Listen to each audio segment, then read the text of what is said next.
তো দেখো আমরা চলে এলাম বানেশ্বরের মন্দির। এটা খুব জাগ্রত মন্দির, বানেশ্বরের মন্দির। আজকে সংক্রান্তির দিন মন্দিরে পুজো দিতে এলাম।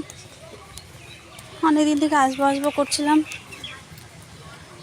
তো যাই হোক আসা হলো। ঠাকুর না ডাকলে তো আসা হয় না, তাই না?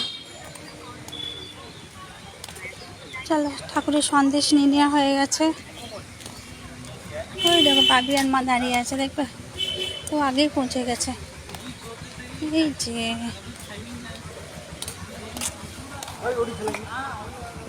চলো উঠি উপরে।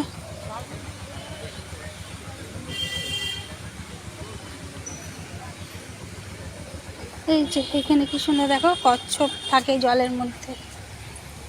পরে এখন আছে কিনা জানি না, আগে পুজোটা করে আসি, দিয়ে দেখো দেখো কি সুন্দর লাগছে না? চলো।